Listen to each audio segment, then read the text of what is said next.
What's going on, everyone? Welcome back to some more Doki Doki Purist Mod. My name is Flamrage, and we're gonna go into the next part of the adventure. I can't concentrate for the rest of the day, despite my best efforts. After what feels like forever, the final class ends, and I hurry outside to meet up with Sayori. Phew! Is it just me, or did the lessons feel longer than usual today? Sayori sighs as she throws her backpack on the bed. I quickly follow suit. They did for me, at least. Not that I paid much attention to what was taught anyway. But you have to! How is he going to pass? Don't worry about me. I've scraped by before. I can do it again. Gee, I wish I had your baseless optimism. Who do you think I picked that trait up from? It was from a lovely girl called Sayori. Sayori tries her best not to laugh and maintain a serious expression on her face, but I can see her puff her cheeks up and blush. Well, at least I can finally be useful to you. Just because I have depression and get tired easily, it doesn't mean I don't have to give it my all when I can. Or, I don't give it my all when I can. that doesn't make sense. After all, it does seem like something you do. Use every opportunity you have to improve. I fall silent and think about how different the two of us are. But, well, if I had to study for that exam, I think you're the only study partner I'd want. Sure, I'll be happy to help. Though, don't expect much from me. Her face suddenly darkens. I'm not sure how much I can help you, to be honest. And is there really any point to this when I know I probably won't even ever have a job thanks to this stupid thing? Let's be honest here. We live in a very competitive society. A weak girl like me won't fit in. I realize this is her depression acting up. I grab Sayori by the shoulders, start shaking her violently, and hold her there so she can feel my warmth. Sayori, look at me. It's not over until you say it's over. Sure, depression is tough. I can fully understand how you must feel, but I can say for sure that it's not the end. I know you're stronger than this. Don't give up. Hey, Gee. Thanks. I feel better from hearing you say that. It's so embarrassing. You're the only one whose words matter to me. Why is it embarrassing? Because I'm afraid every time you help me, I fall more and more in love with you. I really don't like being so dependent on others. I love you even if you don't like yourself. I feel happy to be able to help you. And as weird as it might sound, I kind of enjoy listening to you when you're depressed, since I feel like I can understand how much better if I'm able to hear it. Sayori smiles weakly before going limp and nearly collapsing. I catch her and hold her in my arms. I feel weak. My head's spinning. Don't worry about me. This is usually what happens after the Rainclouds take over. She has less part after seeing the worried expression on my face. Without thinking, I wrap one arm around her back and the other around her legs. Hey! What are you... I carry her to her bed before laying her down on it. We can continue this in a bit. I can see from your face that you're fatigued. You should take a breather before we continue. Are you sure? I nod. I know we're short on time, but what good is going to do either of us if you work yourself to exhaustion? Besides, you're the most important person to me right now.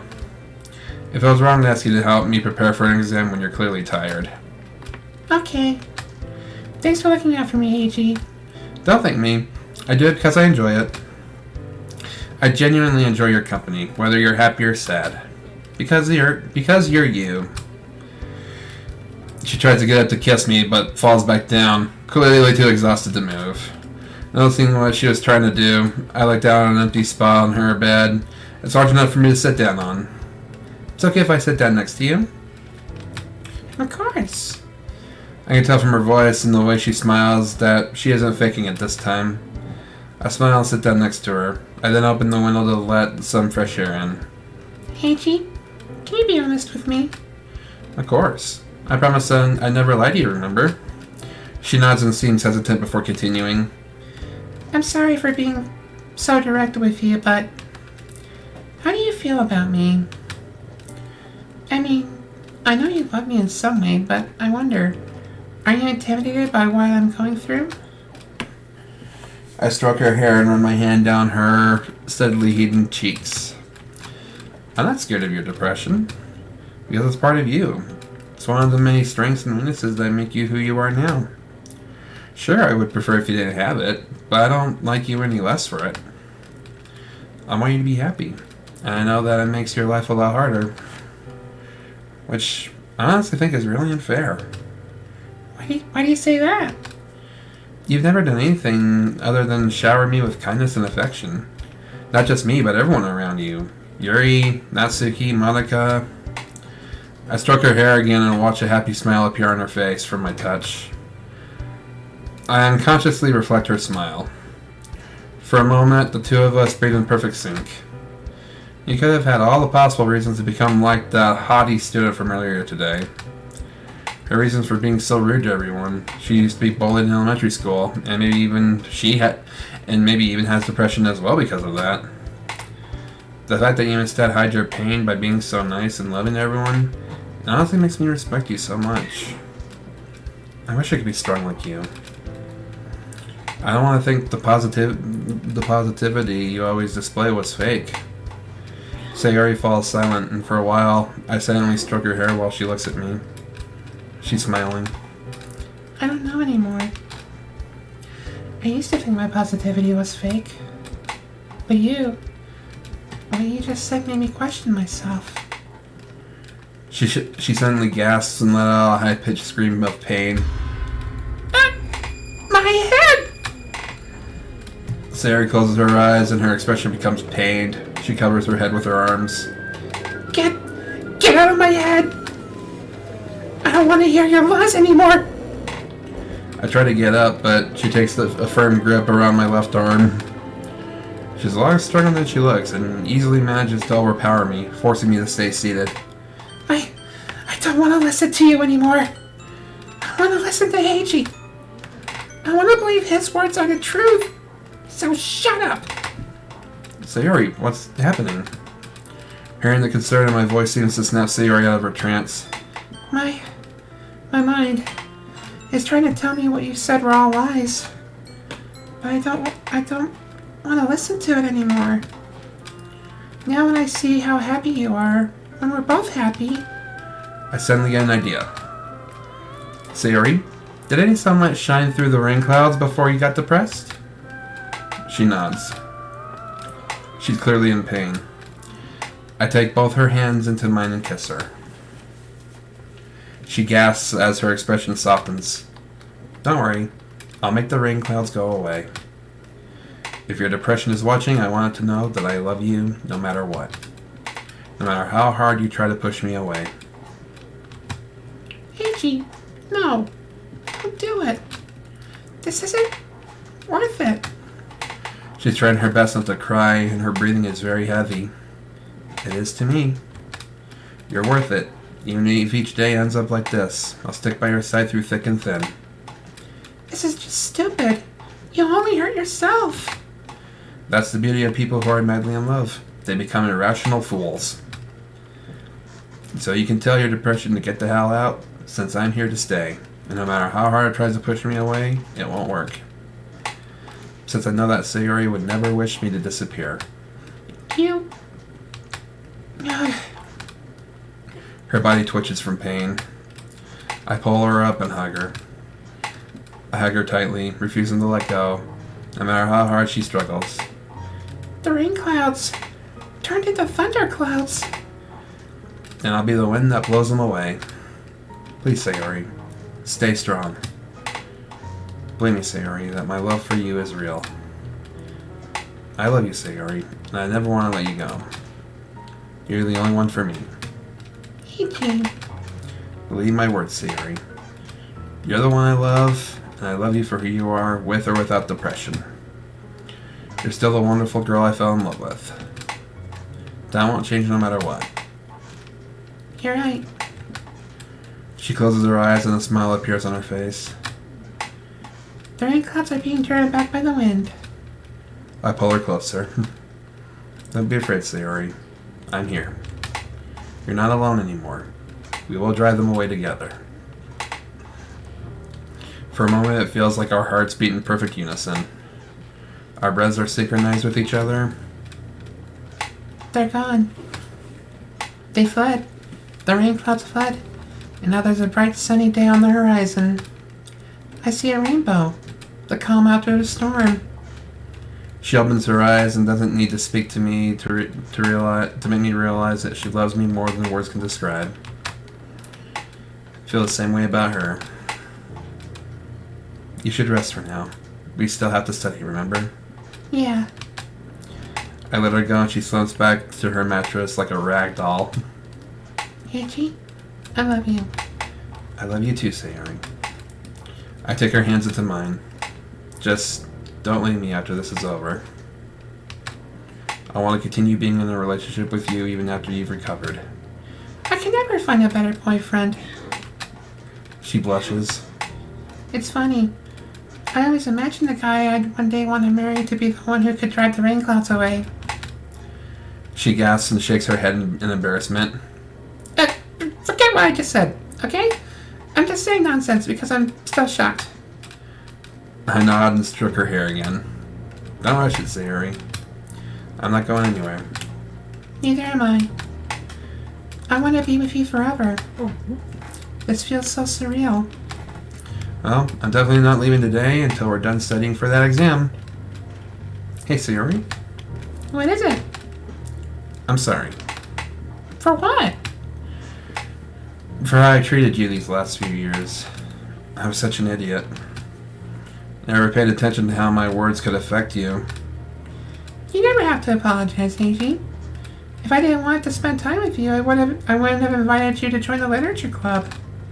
But still, if I'd known about your condition beforehand, I definitely had treated you much better. Please don't. I don't blame you. I want you to be yourself with me. Even now. Because you're the person I fell in love with, despite your faults. Each person has good traits and bad traits, and knowing one of them or favoring the other would not be love. I'm so attracted to you because you see me for who I really am. I want you to continue that. Wow. That's the sweetest thing anyone's ever said to me. I'm so glad I met you, Sayori. Even when we were just friends, you always knew how to cheer me up. The pleasure's all mine, Eiji. You're my ray of sunshine. I feel my strength returning. Shall we begin studying then? She shakes her head. No. 5 more minutes. Okay? This is so comfortable. I want this moment to last longer. Yeah. I want that too. The two of us cuddle for a while. Neither of us seems to want to let the other go, but eventually I remind Sayori why we're here. This is wholesome. Aside from that very violent panic attack, this is wholesome. The rest of the evening seems to go without any drama on either side. Sayori seems much more energetic and lively than ever, and that positivity seems to affect me as well. Thanks to her patient guidance, I end up learning more from a few hours with her than I did during the last few months in class. The evening falls away too soon, and when she kisses me goodnight, I can tell she's not holding back anymore. It's almost midnight when I get home and lie down on my bed with a triumphant smile on my face. I love Sayori so much. To know that I managed to help her feel better today makes me feel like I can do anything. Despite my exhaustion, I take out my phone and search for an article on how to deal with depression in relationships. I won't let Sayori down ever again. That night, I have another dream. I hear the same voices again. They're behind us! Can't we shake them off somehow? There are too many of them! Ah! Now, of all times, help me! Alright, climb up on my back. But can you carry me? Now's the time to find out. I then hear the sound of a pack of dogs barking and growling loudly. After a minute or so, the barks fade into the distance. Phew. Are you okay? Yeah. Wait, you're bleeding. Don't worry about me. This is nothing. You need a bandage. Let's go.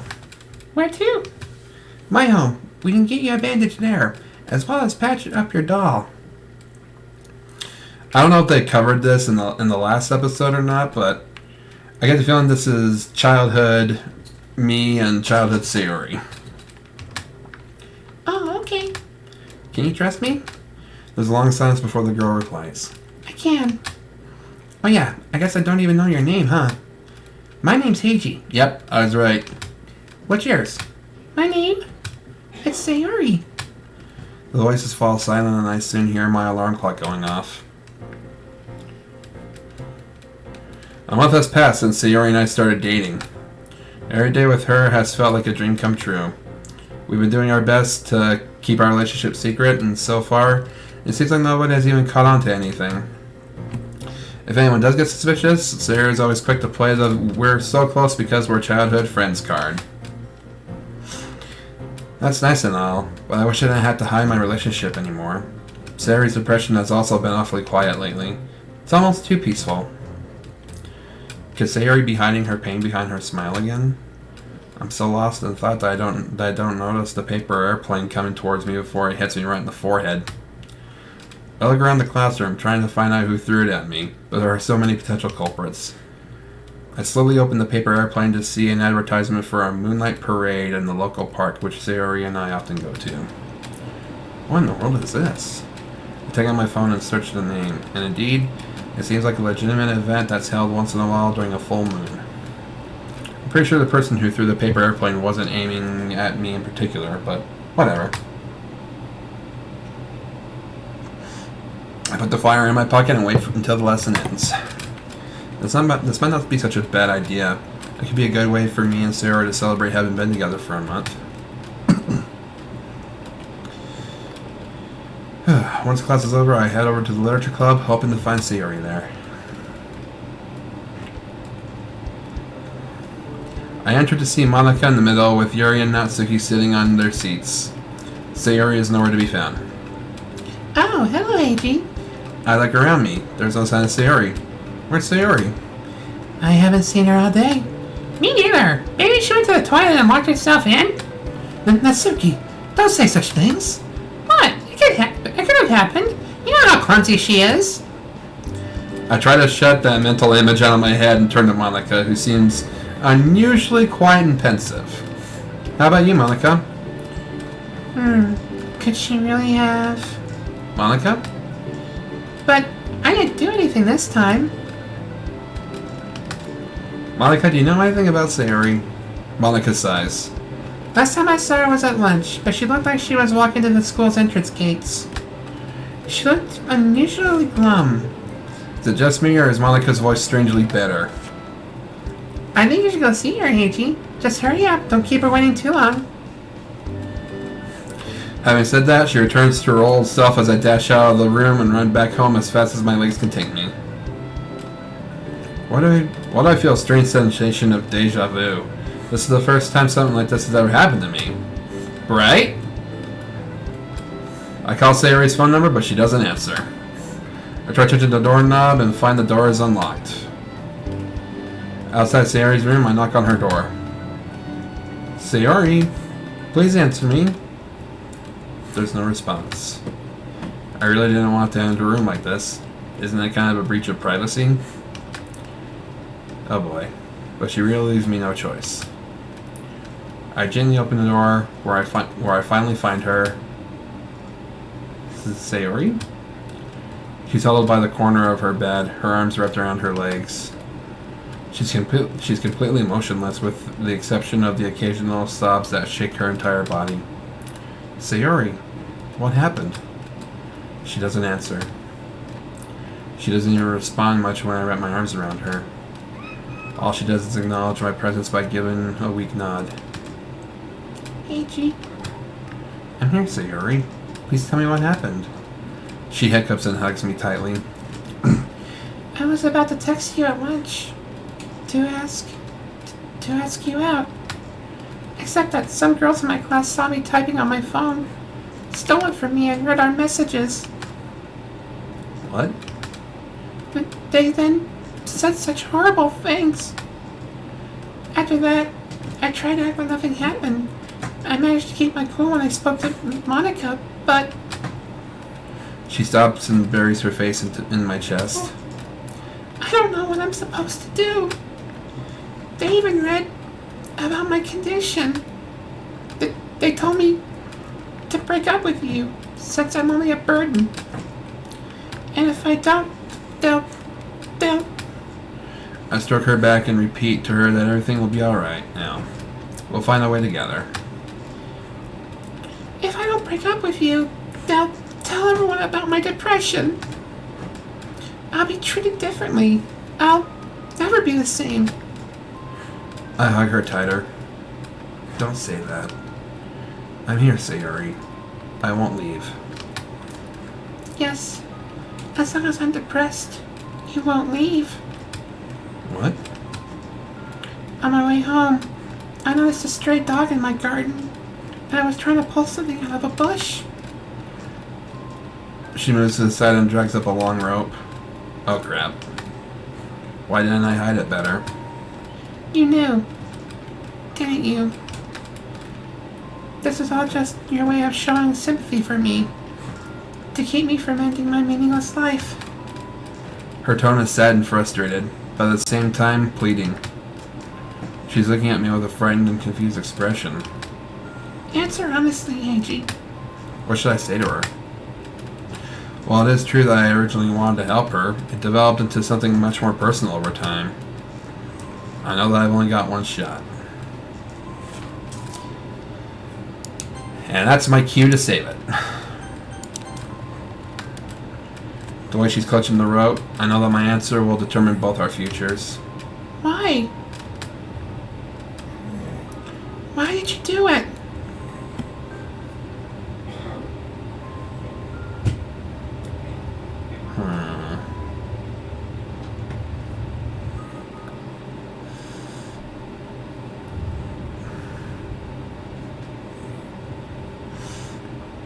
Both of these answers... God, this sucks. Both of these answers are great answers.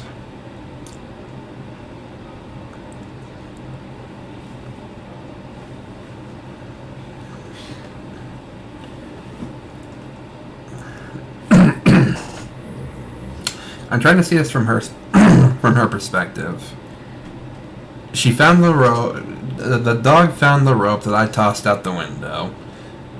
So now she's assuming that I'm only with her because of her depression. So, if I say because I wanted to help you, that might lead down the bad ending.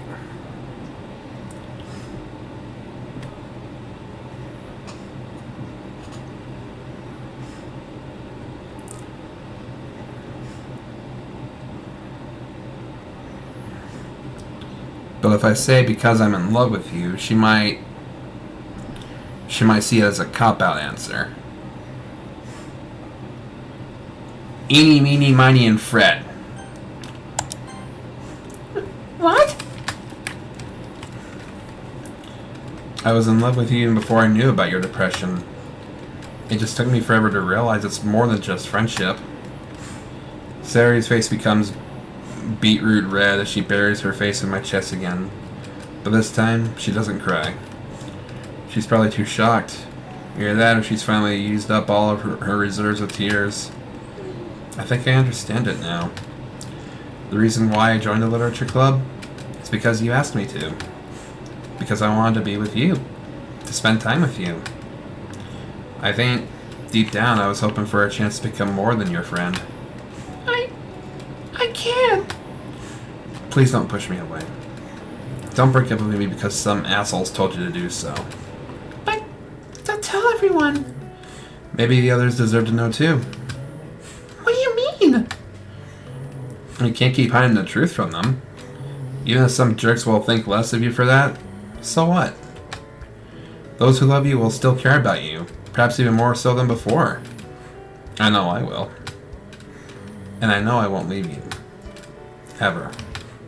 Eiji, thank you.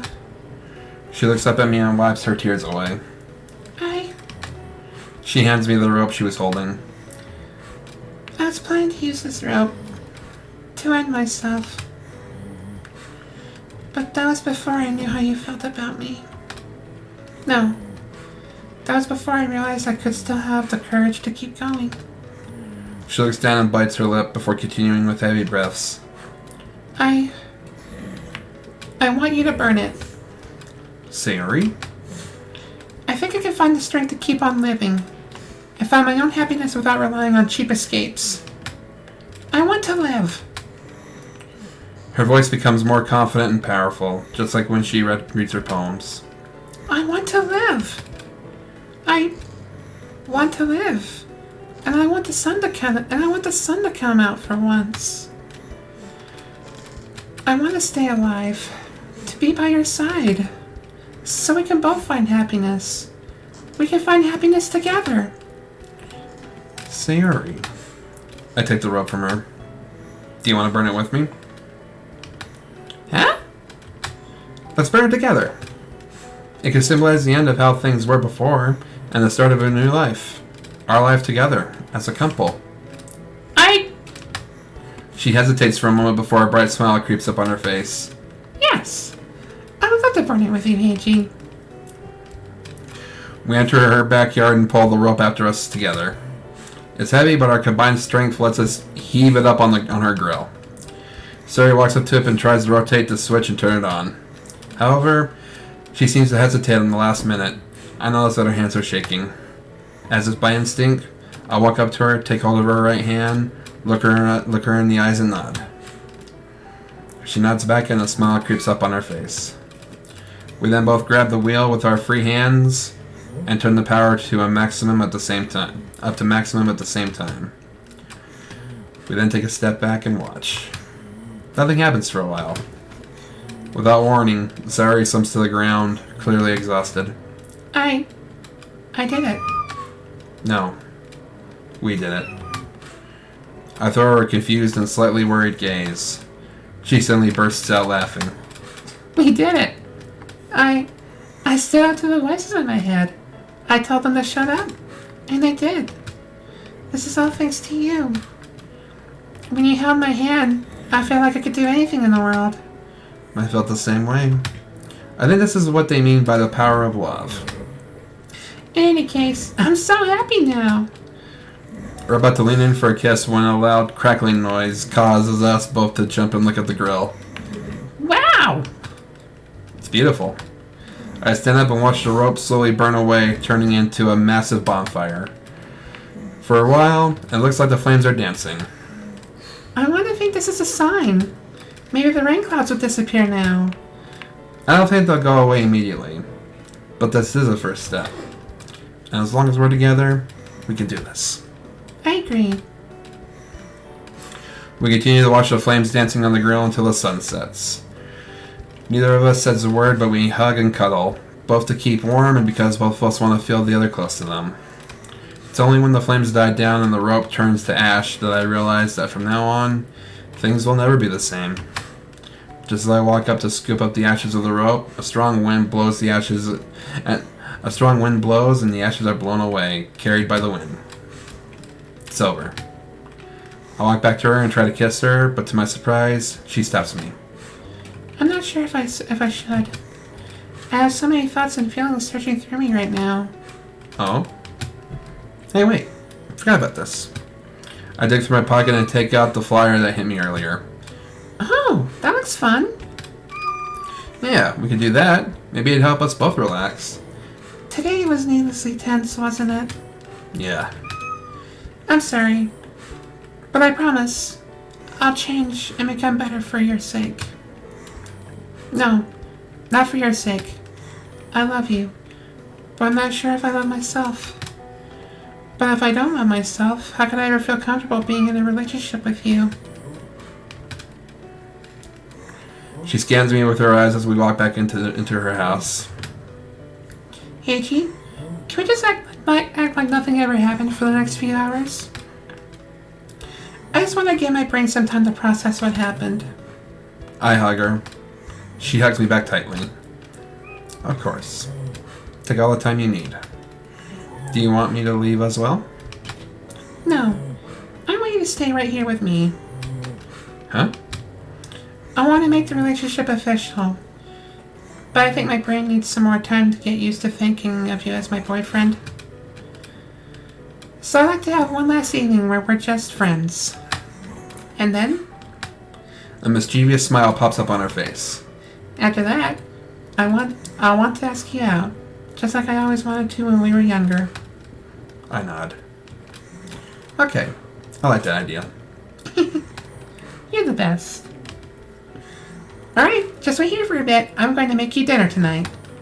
I feel sweat rolling down my forehead. Just don't burn the house. Burn the house like I nearly did that one time. Don't worry, I won't. I've been practicing. With that, she takes off into the kitchen. The vibrant energy, the outbursts of positivity. This is the Sayori I used to know. No, I still know her. Deep down, I know this is her true personality. Even if I'm wrong and her real personality is the depressed girl, I still love her regardless. And I never want to let her go. Not now, not ever.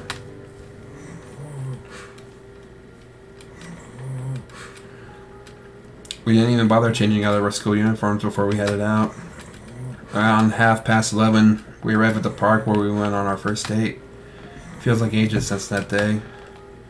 Sayori and I hold hands and I can feel her newfound motivation and vitality without even looking at her. Her hands are even warmer than before. Looks like the fireworks will be starting soon. Let's find a place where we can sit and watch them. Leave it to me. I love how reliable you are. I nod towards her and flash her a smile. I guess this is our official first date, huh? Yes. Or well, just wait and see, okay? Okay. After spending some time searching, we come across an empty table with 2 chairs. Looks like we found our seats for the show. And just in time, too. As soon as she sits down, the sky is lit up by countless fireworks. Wow, it's beautiful. I sit down next to her, wrapping my arms around her to keep her warm. She does the same to me. I don't know whether it's from her touch or not, but I feel like keeping her close makes me warm on the inside. I'm so happy I can enjoy these fireworks with you. I feel the same. Hey, Gene? Huh? I've been thinking about us and our relationship. I want to make it official. I don't want to hide it anymore. I just wanted to make sure if you're okay with this. I want to make it official as well. But if we're going to do that, I take her hands into mine. Let's do it properly. I stare into her eyes. Gene, will you please be my boyfriend? Sayori, will you please be my girlfriend? Sayori's eyes become filled with tears of joy. We said the words at the exact same time. I'm so happy, Gene. This is all thanks to you. I promise I'll never let you down again. You never let me down. And I know you never will. Just as our lips part, a loud bang is heard above us.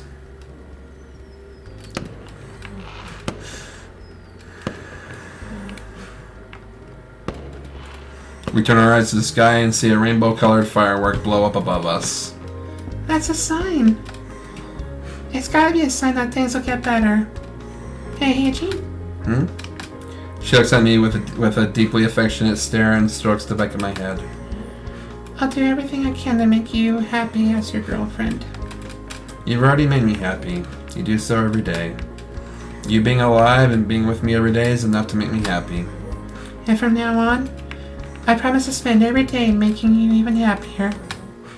Because from now on, I'll try to make the both of us happy. I don't want to be selfish, but Sometimes you need to be selfish in order to be selfless. Just don't overdo it, okay? I won't. Especially since I know you'll be with me all the way and make sure I don't mess up. It makes me happy to do that. I really love you, Sayori. And I really love you back, Ichi. Even if I still feel you're too good for someone like me, I'm starting to feel genuine happiness from knowing you love me.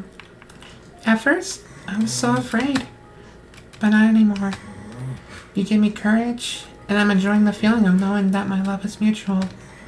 From now on, let's make every single day awesome. You got it. Sayori and I hug each other tightly. Oh yeah. There's another thing, Ichi. What is it?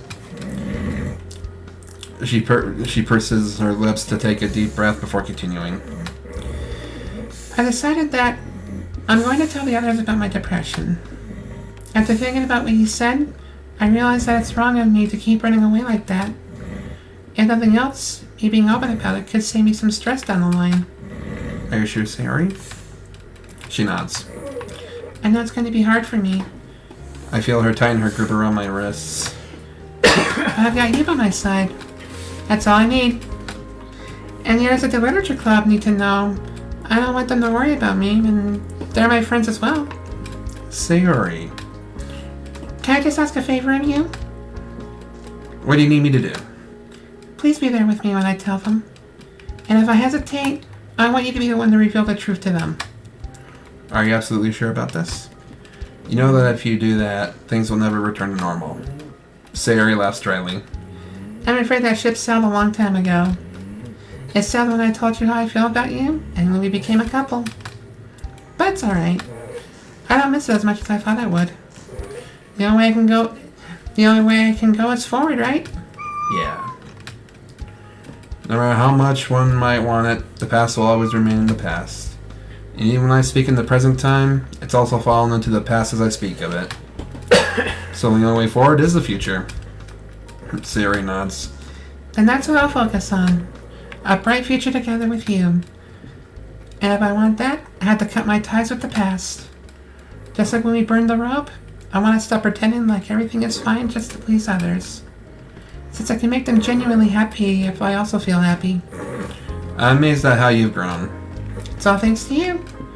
It's because I have the best boyfriend in the world.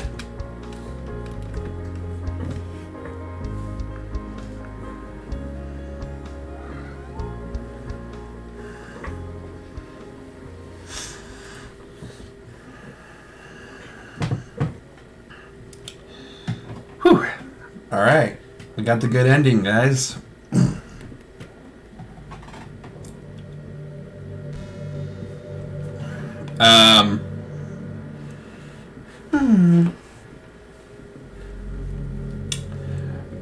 Monica? What? You want me to comment on what you've done? Here's some sort of congratulations? Maybe an admission you succeeded at making someone in the literature club happy? It's still only one of them. Besides, it won't last. You and I are well aware that this is only a mod. What else is there to say? You saved Sayori, didn't you? She's no longer haunted by her demons of depression. You two will run along, holding hands, kissing, and making happy memories. Or so the game says anyways. Oh, but it seems like you've missed something. I wonder, if you make a few key choices, maybe something special would happen. I wouldn't know. You did have a lot of choices in this route, though. Don't mind me. But if you thought you'd be able to get a vengeful strike against me, well, that's just too bad.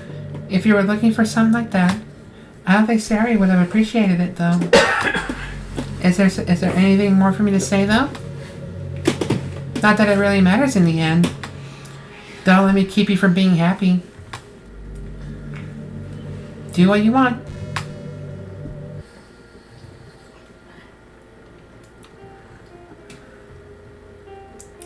Okay.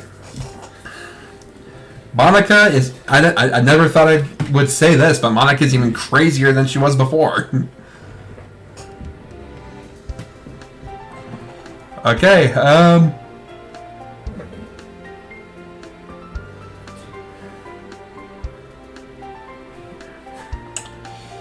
Alright. So... next episode, we'll explore the bad ending choice. And then we'll start the game over. I guess do Yuri next. I don't know, man. Alright, but if you enjoyed, leave a like. Give me a big thumbs up. Comment down below and subscribe if you're new. And I'll catch you in the next episode.